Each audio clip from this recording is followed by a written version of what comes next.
Creo que es aquí.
Bueno, ahorita vamos a ver un video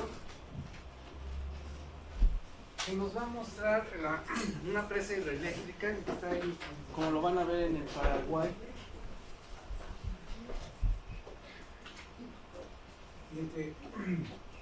Y nos va a dar algunas características. Lo vamos a ver y van a ir poniendo atención para ver los elementos que la conforman. Igual se los voy a mandar por WhatsApp, porque también de ahí vamos a extraer un cuestionario para que contesten. Pero es también para que ahorita vayan teniendo una idea de las partes que nosotros vamos a ir mencionando y determinando, pues aquí en la clase, ¿vale? Entonces pongan atención.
En el corte de la casa de máquinas podemos resaltar tres partes.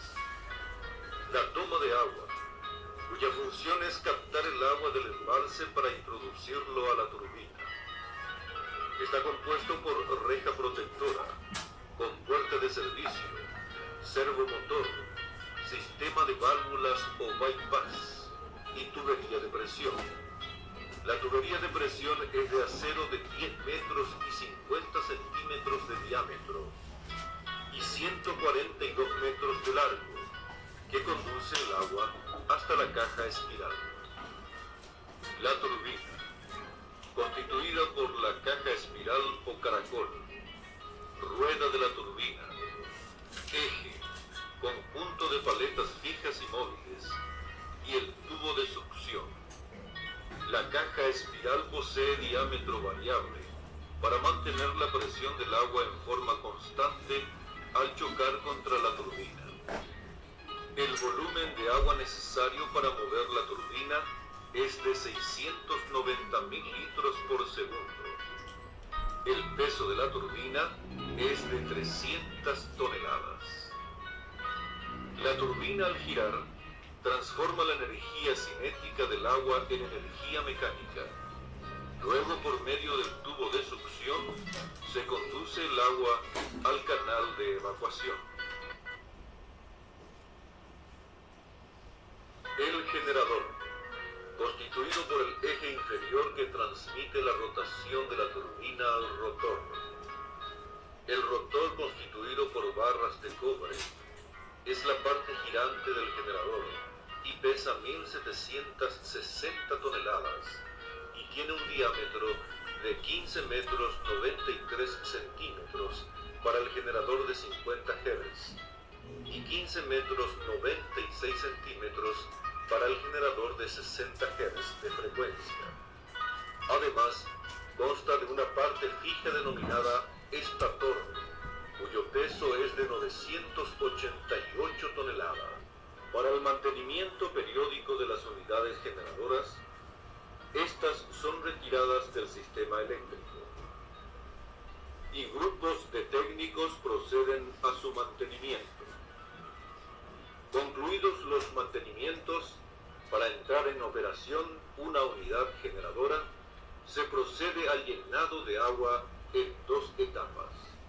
En la primera etapa, inicialmente la compuerta del tubo de succión o aguas abajo se encuentra a diferente presión y para equilibrar dichas presiones se abre un sistema de válvulas para el llenado del tubo de succión, caja espiral, turbina y parte de la tubería de presión, permitiendo el equilibrio hidráulico con el río aguas abajo. A continuación, se abren las compuertas stop lock de aguas abajo. En la segunda etapa, así también la compuerta de la toma de agua se encuentra a diferente presión. Para equilibrarlo, se abren las válvulas aguas arriba denominada bypass y se procede al llenado total de la tubería de presión.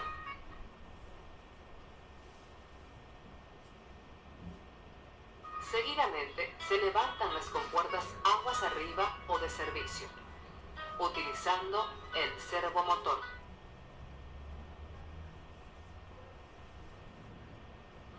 Posteriormente, se abren las paletas móviles del distribuidor, permitiendo que el agua acumulada en el embalse pueda fluir a través de la tubería de presión, caja espiral, tubo de succión, hacia el lecho normal del río, aprovechando la energía cinética del agua para hacer girar la rueda de la turbina. Cabe señalar que la potencia de la turbina depende del caudal del agua y del salto o diferencia de altura entre aguas arriba y aguas abajo del río. En el generador es creado un campo magnético mediante la aplicación de una corriente continua en el rotor del generador, lo cual, sumado a su movimiento rotativo, provoca la inducción de una tensión en el estator o parte fija del generador, que hará circular una gran corriente alternada una vez conectada al sistema. Esta energía generada en 18.000 voltios es elevada por medio de transformadores a 500.000 voltios.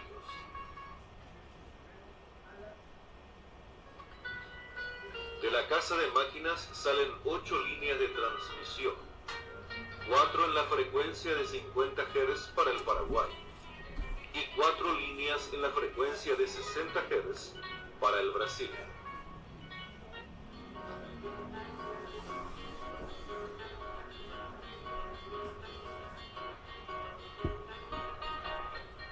El vertedero está localizado en el lado paraguayo del río, debido a las condiciones favorables que existen en el lugar. está compuesto por 14 compuertas, cada una de 20 por 21 metros de sección, equivalente al área de una cancha reglamentaria de baloncesto, dotándolo de una capacidad de descarga de 63 millones de litros por segundo, a través de canaletas de escurrimiento, cuya parte final se forma un salto esquí. El salto esquí tiene como objetivo disipar la fuerza del agua debido a la velocidad del escurrimiento y evitar la erosión del lecho del río Paraná en donde desemboca. El exceso de agua proveniente de los afluentes es controlado por el vertedero, siendo que el agua evacuado por el vertedero no produce energía eléctrica.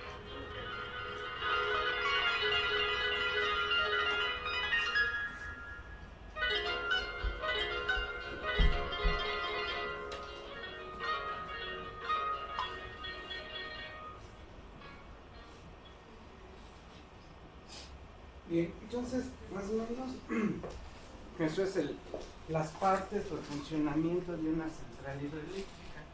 ¿Estamos de acuerdo? En este caso, como ven, esta presa pues, va a suministrar energía eléctrica en diferente frecuencia o hertz al Paraguay y a Brasil. Hace por ahí, los principios de la década de los 70, México tenía una frecuencia en energía eléctrica de 50 Hz, después se cambió a 60, para lo cual pues todo lo que existía principalmente, pues, todos los aparatos, ¿verdad? Se les hizo adaptación para que cuando entrara ya en vigor esa frecuencia de 60 Hz, pues ya digamos los tocadiscos sonaban medio raro porque con la frecuencia pues, giraban a diferentes revoluciones, ¿no? Eso ya así como más lento o más rápido, pero ya cuando se adaptó funcionó. Entonces esas son las partes. Ahorita les voy a pedir de favor, vieron que por ahí nos habla de un diámetro, del peso, los elementos. Ahorita lo voy a poner de nuevo, pongan atención y lo que vayan captando vayan anotando de los datos que nos habla ahí, ¿sí? Por favor, va de nuevo.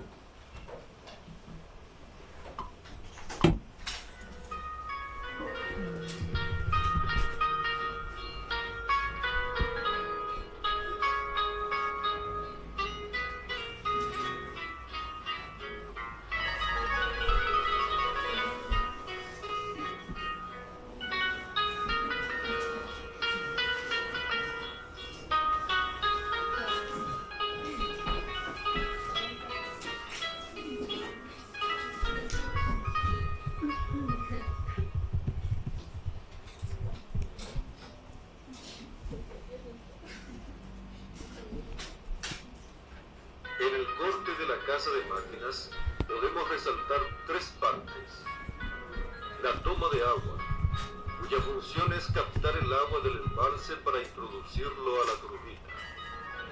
Está compuesto por reja protectora, compuerta de servicio, servomotor, sistema de válvulas o bypass y tubería de presión. La tubería de presión es de acero de 10 metros y 50 centímetros de diámetro y 142 metros de largo, que conduce el agua hasta la caja espiral.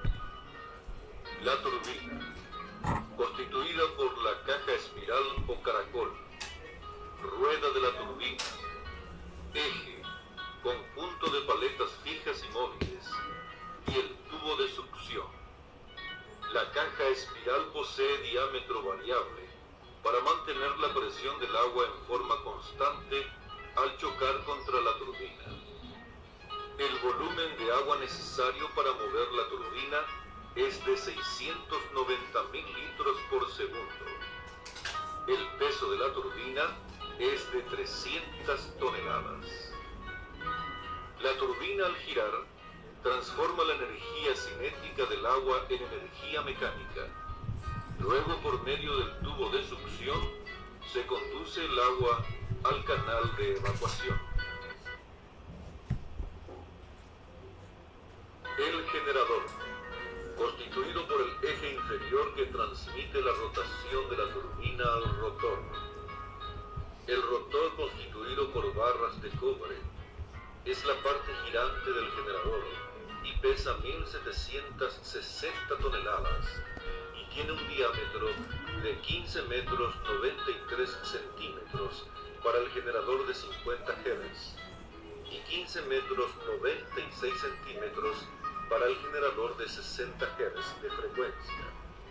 Además, consta de una parte fija denominada estator, cuyo peso es de 988 toneladas. Para el mantenimiento periódico de las unidades generadoras, estas son retiradas del sistema eléctrico y grupos de técnicos proceden a su mantenimiento. Concluidos los mantenimientos, para entrar en operación una unidad generadora, se procede al llenado de agua en dos etapas.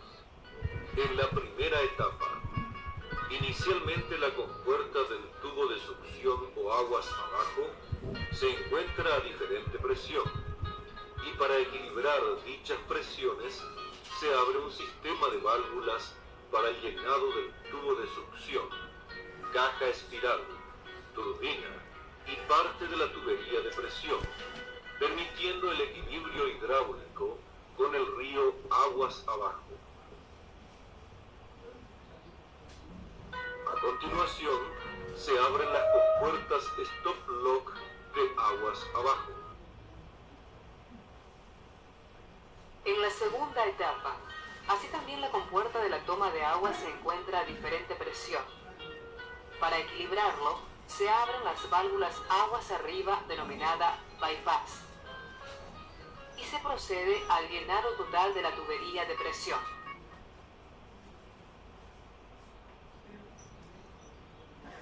Seguidamente, se levantan las compuertas aguas arriba o de servicio, utilizando el servomotor.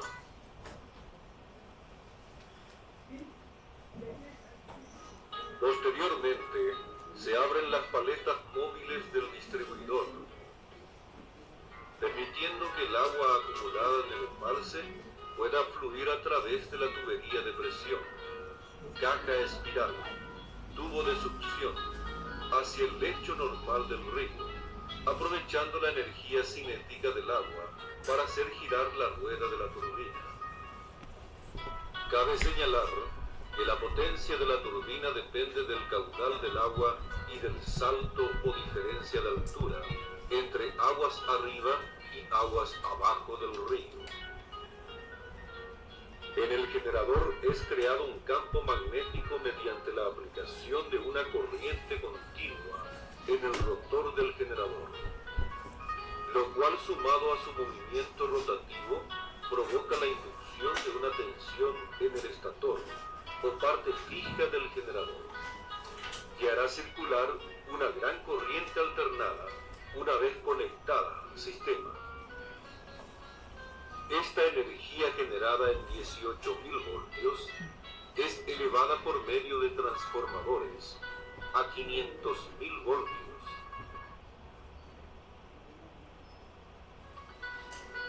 De la casa de máquinas salen 8 líneas de transmisión, 4 en la frecuencia de 50 Hz para el Paraguay y 4 líneas en la frecuencia de 60 Hz para el Brasil.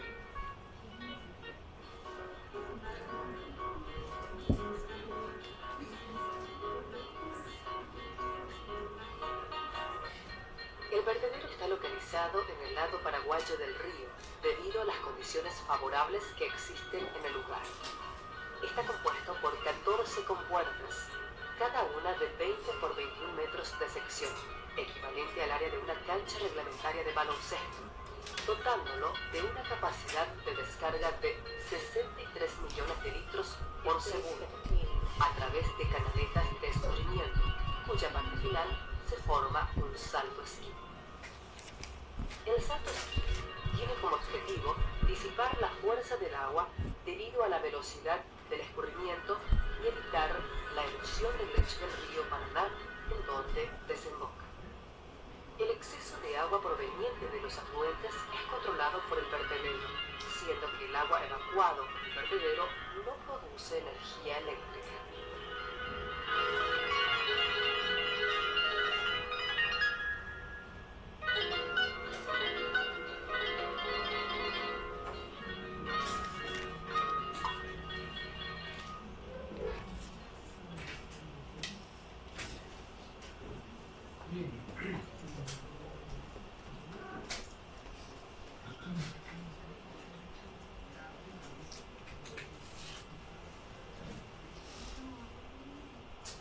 Ahora vamos a ver algo corto, es muy cortito, pero pongan atención, vamos a ver lo referente a los tres tipos principales de turbina que están clasificados de acuerdo a su patente. Y luego, bueno, vamos a ver por qué características funcionan, ¿sí? Desde el punto de vista hidráulico.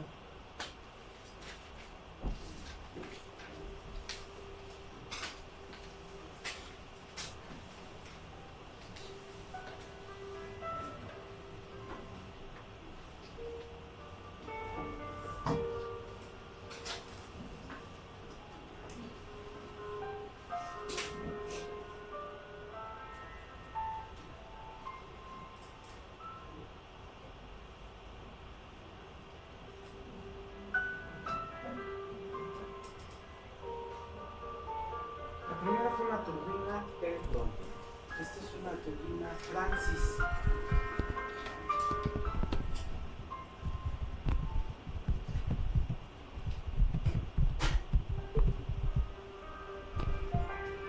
Esta es una turbina Kaplan.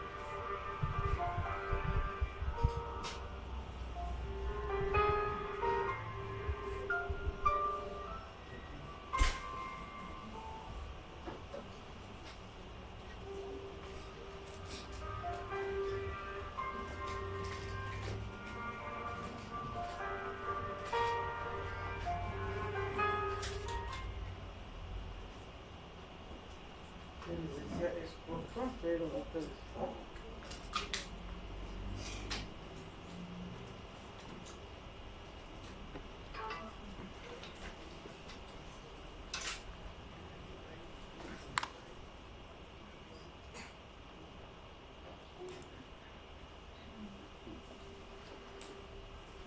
entonces, esa dijimos que es una turbina Pelton, ¿sí?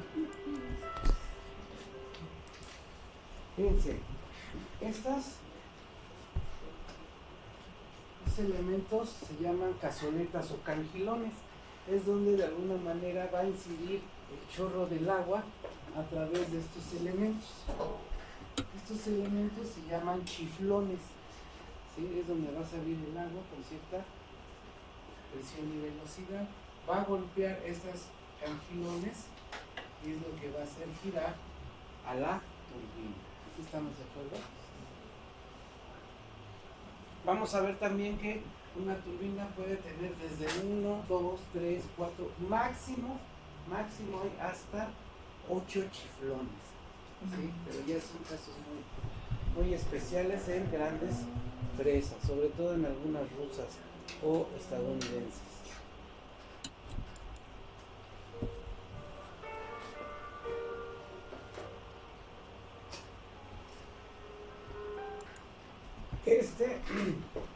Al girar esto, tiene un eje o flecha que se va a conectar a un generador, que es ahí donde se va a presentar o se va a generar la energía eléctrica.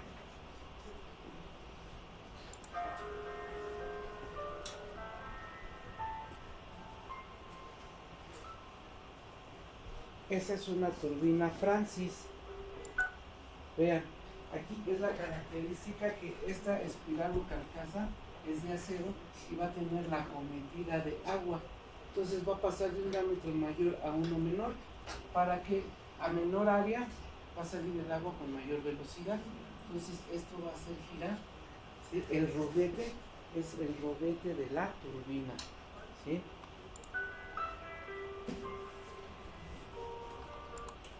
Estos están aquí, son lo que se conoce como álabes o paletas. Pueden ser fijos o movibles. ¿Sí estamos de acuerdo? Y igual ahorita van a ver ahí, verticalmente se ve la flecha o eje que conecta con el rodete de la turbina.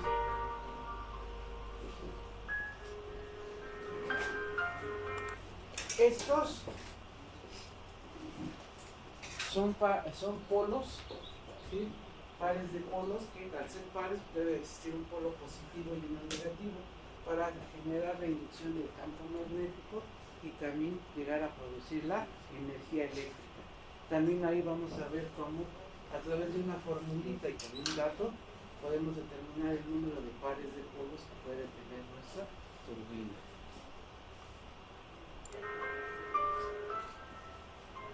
Ese es el estator, ¿no? Donde se va a generar la energía eléctrica. Esa es la turbina Kaplan. Aquí la característica de la turbina Kaplan es que el agua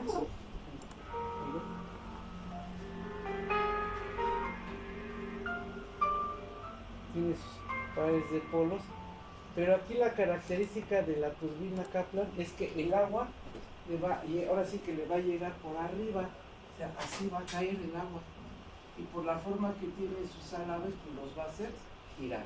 ¿Sí estamos de acuerdo? Sí.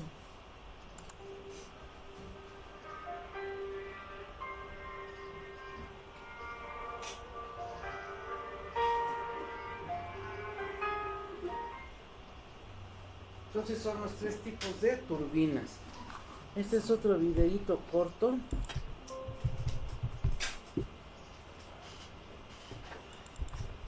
Pelton, Francis y Kaplan.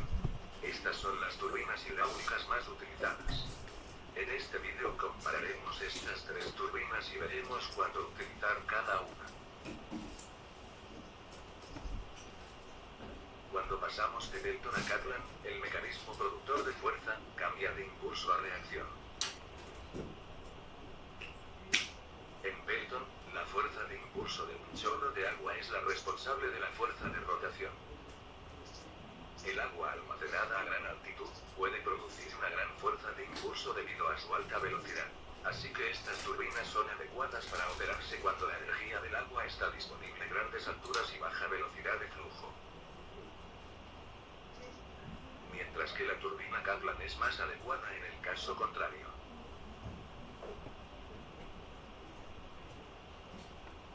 Un gran flujo de agua garantizará una producción eficiente de las fuerzas de reacción. Así que, cuando el agua está disponible con un alto caudal y baja altura manométrica, la turbina Kaplan es la mejor opción.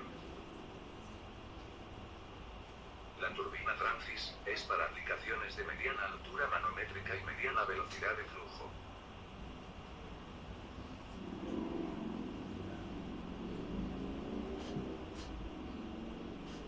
La turbina Francis no es netamente una turbina de reacción. Una parte de la fuerza viene también de la acción de impulso. Esta gráfica nos da una clara idea de cuándo utilizar cada turbina, depende sobre todo de la altura manométrica y el caudal. Es obvio que la turbina Francis cubre un amplio rango de condiciones de operación. Pueden trabajar eficientemente en un amplio rango de condiciones de funcionamiento. Es por esto que las turbinas Francis son las turbinas hidráulicas más preferidas. Si usted opera una turbina fuera de su rango de funcionamiento, esta trabajará, pero tendrá una menor eficiencia. También es interesante observar, en cada caso, la dirección del flujo con respecto al eje de rotación.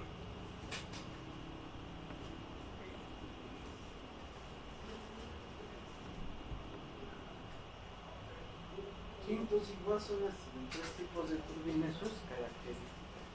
Ahí el funcionamiento de acuerdo a la dirección del flujo, como dice ahí, puede ser tangencial, radial o mixto, o sea, de los dos. ¿Estamos de acuerdo?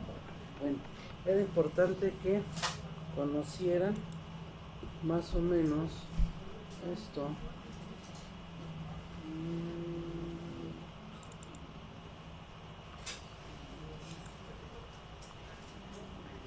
Bueno, este archivo es uno que les voy a compartir, igual se los voy a enviar por el WhatsApp.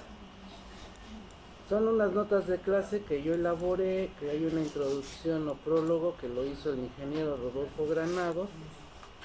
Y bueno, a grandes rasgos, aquí lo que rápidamente es lo que hemos venido mencionando, ¿no? Nosotros sabíamos o les comentamos en la primera clase, nosotros partimos de unas necesidades: alimentación, vestido, calzado, seguridad, etc. ¿Estamos de acuerdo? Ay, perdón.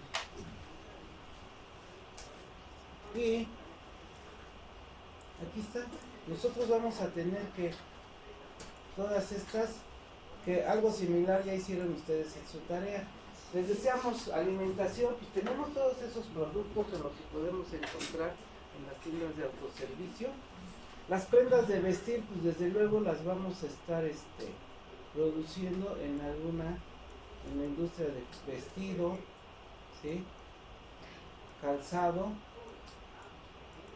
materiales de construcción, pues para una vivienda, ¿sí? La energía eléctrica para la luminosidad en la seguridad en las calles, en los parques o en la atención médica, pues que todo ese sistema, ¿no? Que ya se requiere para la atención, pero requerimos energía eléctrica. ¿Sí estamos de acuerdo? Eso ya lo habíamos comentado. Y bueno, de alguna manera, como decía aquí, que la energía eléctrica es necesaria para cubrir esos satisfactores, ¿sí? Y la energía pues podemos producirla a través de utilizar esos elementos, que pueden ser recursos renovables o no renovables: petróleo, agua, viento, sol, vegetación, gas y biomasa, ¿no? Que ya lo habíamos mencionado. Ahí están unos ejemplos. Esto pues va a provenir del combustible fósil, ¿no? La hidroeléctrica, el aprovechamiento del viento, ¿sí?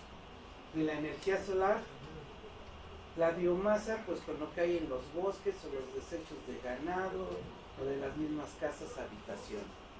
¿Okay? Luego hablábamos pues de los problemas que todavía existen, pues uno de ellos es el de la imagen izquierda, ¿no? Ha disminuido, pero todavía existe. Y la otra, pues, que tenemos que realizar el pago del consumo de energía que utilicemos. ¿Estamos de acuerdo? Y aquí está, ¿no? Consumimos energía, pues hay que pagar. ¿Ok? Bien. Después habíamos hablado algo de la importancia de la electricidad, etcétera. Hablamos de los antecedentes históricos, que ya la clase pasada pues les tocó escribir algo, ¿verdad? Que aquí están, yo nada más se los di más resumido. Ajá. Y estas características que también ya ni las leemos porque ya las tienen. Y ahora sí, todo proyecto de ingeniería civil requiere o tiene estudios y etapas, ¿sí? Pero primero va a haber estudios. En el caso de una central hidroeléctrica es una obra hidráulica, ¿sí? Pero cualquier obra de ingeniería civil requiere de estudios. Entonces dice aquí déjenme ampliar un poquito más.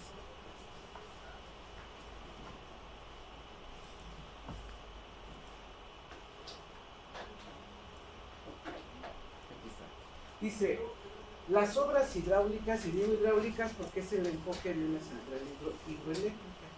Las obras hidráulicas son de gran relevancia en la ingeniería por su íntima relación con los seres humanos al proporcionarles un beneficio o una acción negativa en caso de falla. ¿Qué sucede? El beneficio de una presa pues va a almacenar agua, ya sea para riego, para generación de energía, para abastecimiento de una población. ¿Estamos de acuerdo? Pero si está mal el diseño, mala construcción y llega a fallar la presa, como en otros países ha ocurrido, pues va a generar un desastre. ¿Sí estamos de acuerdo? Por eso dice ahí que nos puede proporcionar un beneficio o una acción negativa. Luego dice, se entiende por obra hidráulica o infraestructura hidráulica a una construcción en el campo de la ingeniería civil, donde el elemento dominante tiene que ver con el agua. Se puede decir que las obras hidráulicas constituyen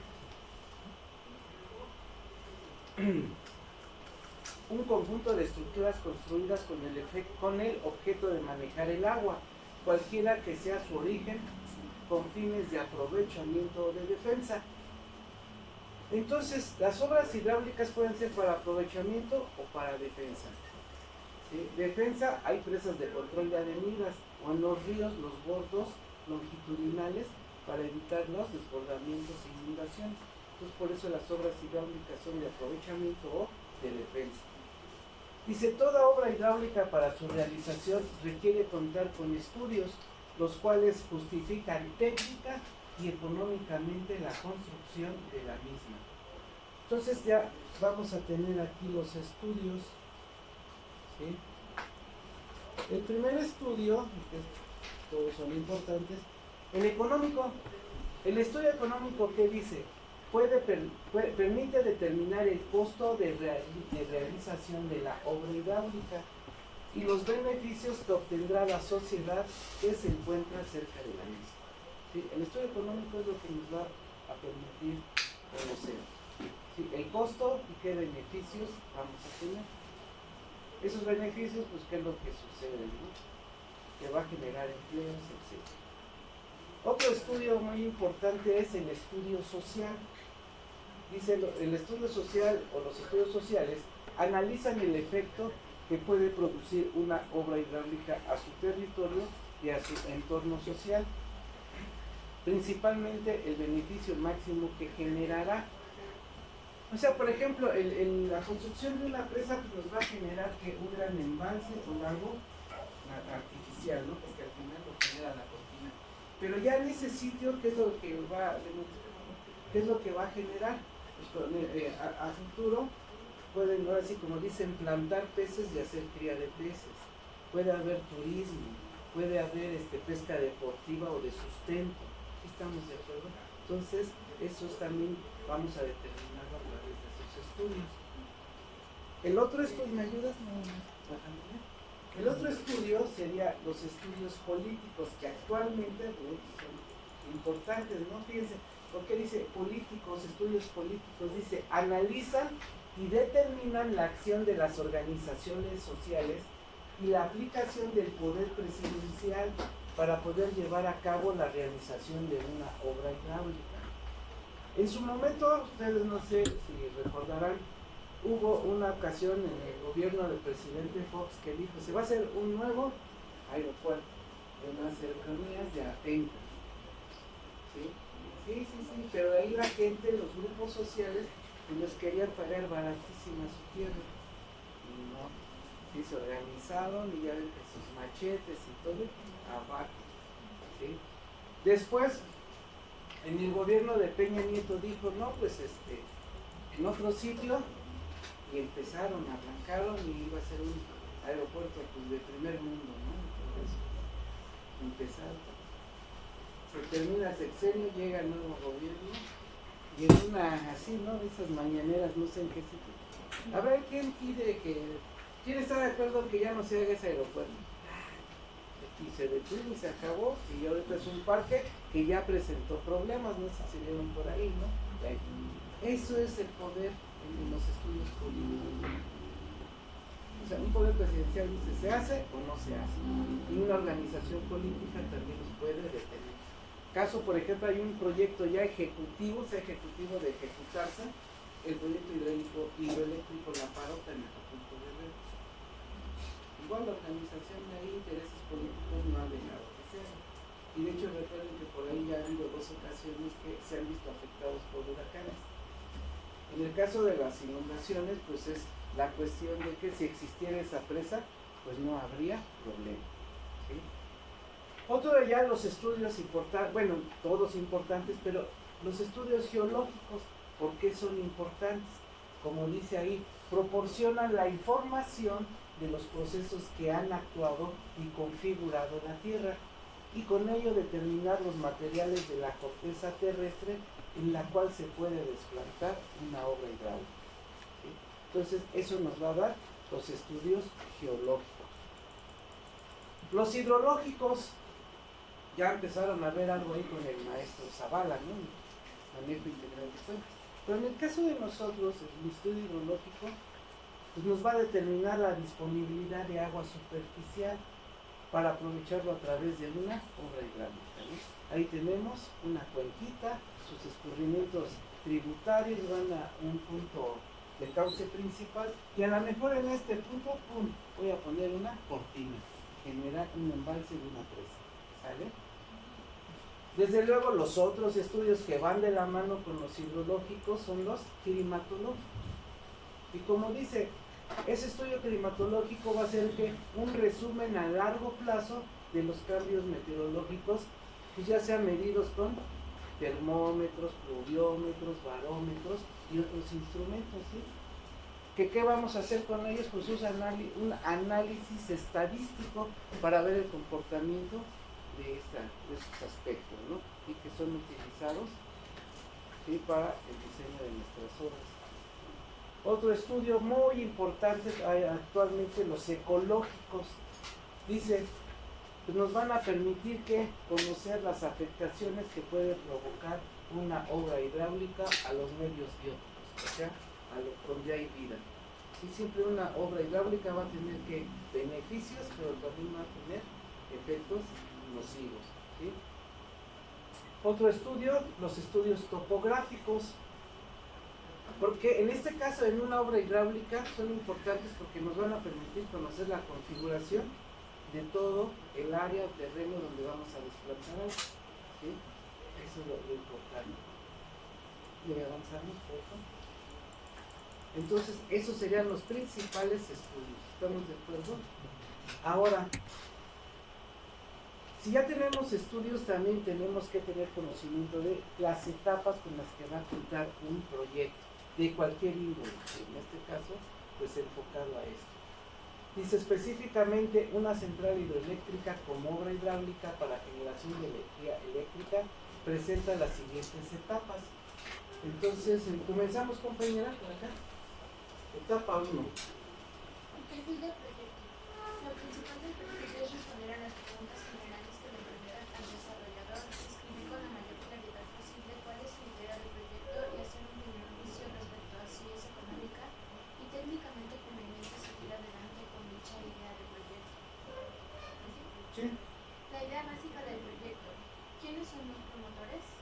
¿Cuál es su motivación para llevarlo a cabo? ¿Dónde está localizado el proyecto? ¿Qué comunidades y recursos se localizan cerca del sitio del proyecto? Algunas estimaciones y mediciones preliminares del recurso, como caudales del río, caída en metros, estimada para el potencial hidroeléctrico, regímenes de vientos, etc. Conceptos básicos del diseño, capacidad estimada a instalar, configuración del proyecto, tipo de equipo de generación a utilizarse, tipos de obras civiles a ser construidas, tuberías, canales, embalses, túneles, etc. Estimaciones financieras preliminares, inversión total, fuentes de financiamiento, estimación preliminar de ingresos y gastos, etc. Hasta ahí. Eso es lo que se debería, lo que se toma en cuenta en la primera etapa. ¿Quién sigue? Etapa 2, por favor. Sí, etapa 2. Estudio de prefactibilidad. Para la alternativa, es conveniente definir con la mayor claridad posible las siguientes características. A. El mercado existente para la venta de la energía.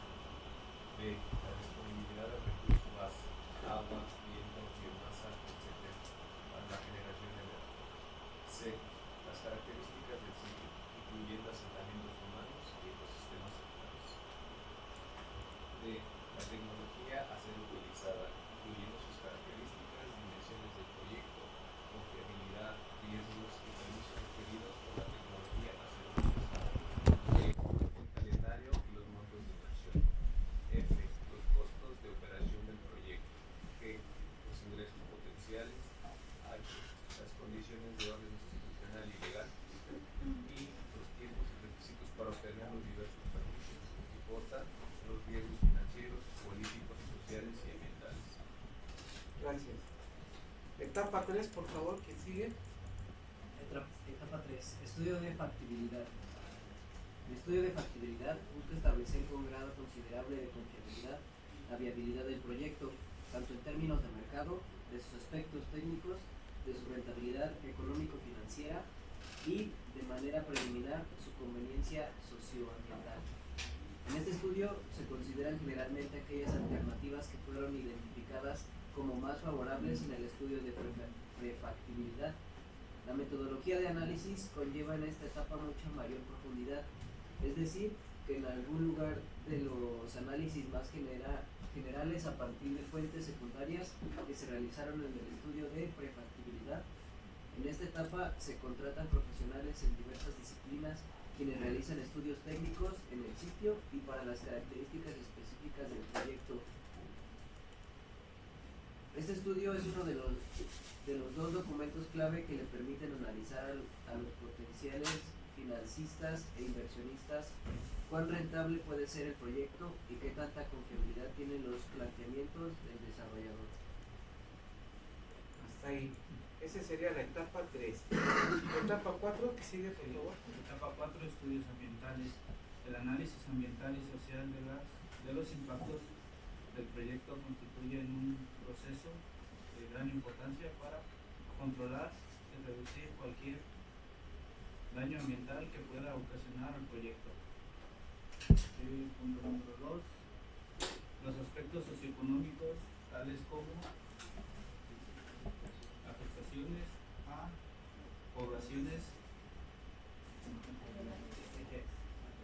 Aledañas. Aledañas, la infraestructura de servicios existente al patrimonio arqueológico y cultural, las actividades productivas y los efectos sobre el cambio de uso del suelo también son analizados y contemplados dentro de los procesos de autorización ambiental. Etapa 5, que sigue, por favor. Etapa 5, diseño final. La etapa del diseño final, los profesionales de las diversas especialidades, ingeniería civil, electricidad, electromecánica, arquitectura, geología, etc., precisan en detalles las especificaciones finales del proyecto. Por lo general, la expectativa de las instituciones financieras es que el desarrollador cuente a partir de esa etapa con la asesoría especializada de un profesional o firma consultora con amplia experiencia y capacidad técnica para realizar las labores de ingeniería, proveeduría y construcción del proyecto, también llamado EPC por las siglas del término Engineering, Procurement and Construction en el idioma inglés.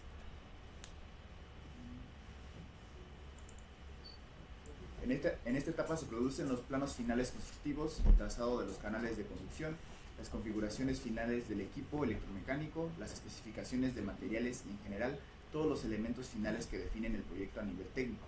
También se producen todos los manuales de procedimientos, incluyendo los procedimientos de seguridad ambiental y ocupacional, así como los lineamientos correspondientes a las medidas de mitigación ambientales y sociales. Que sigue, por favor. Etapa 6. Cierre financiero. En esta etapa, el promotor finaliza las negociaciones con los inversionistas que aportarán el capital adicional y con los entes financieros que aportarán el financiamiento para llevar a cabo la construcción y puesta en marcha del proyecto. Que sigue, por favor. Etapa 7. Construcción. La etapa de construcción es el núcleo de la fase de ejecución del proyecto. En esta fase, el desarrollador lleva su proyecto a la realidad al construir toda la infraestructura e instalar todos los equipos. Al finalizar esta etapa, el desarrollador contará con un proyecto construido e instalado, listo para entrar a la etapa de operación. Sigue. Etapa 8. Operación. Se contará con personal especializado encargado del funcionamiento de la planta de filtración de energía. Sigue. Etapa 9. Mantenimiento. Se contará con un programa de acciones de mantenimiento preventivo y correctivo, cuyo objetivo será tener en correcto funcionamiento la central generadora de energía. Etapa 10. Administración. La administración se encarga de realizar una gestión de los recursos, ya sean materiales o humanos, orientada a satisfacer el funcionamiento de la central generadora de energía. Okay. Ya está ahí. ¿Sí estamos de acuerdo? Entonces ya vimos, vimos el video, las principales medidas, los elementos que constituyen, y ya vimos ahorita los principales estudios, y desde luego las etapas en que se va a dividir un proyecto. ¿Estamos de acuerdo? Sí. Ya está ahí, porque ahorita si lo hubiéramos hecho a la antigua, pues, son 9:15 y no acaban de escribir, ¿no? Pero ahí están ya. ¿Sale? Plasmados. Igual de ahí va a salir algo de actividad y se va a trabajar. ¿Sale? Sí. ¿Estamos de acuerdo? Sí. ¿Qué pasó?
aéreo.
Temprano.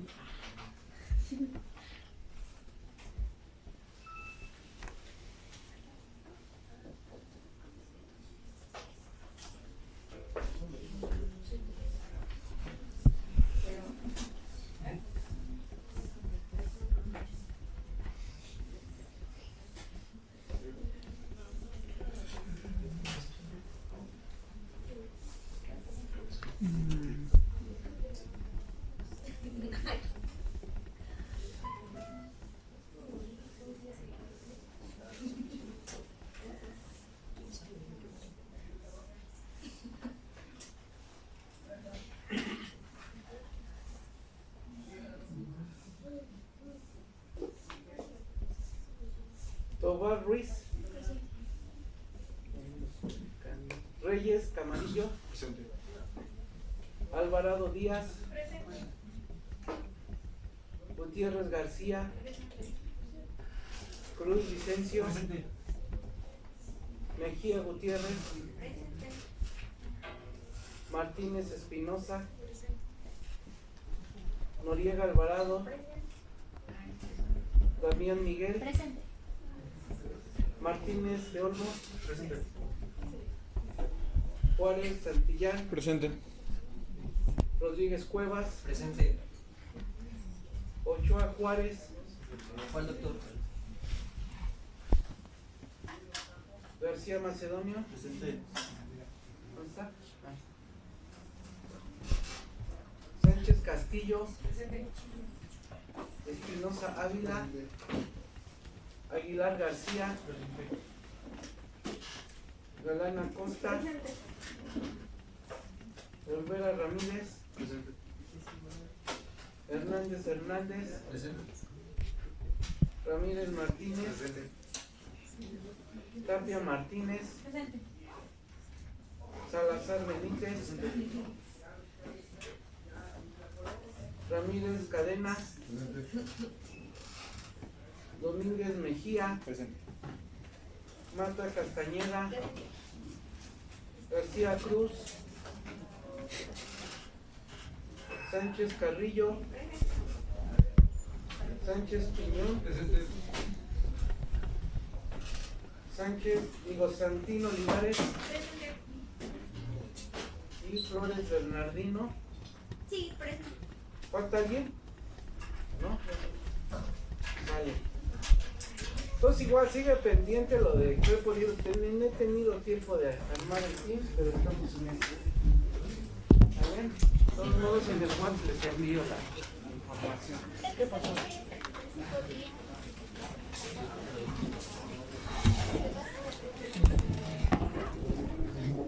Sí, ahorita que traigo una vez que ya te la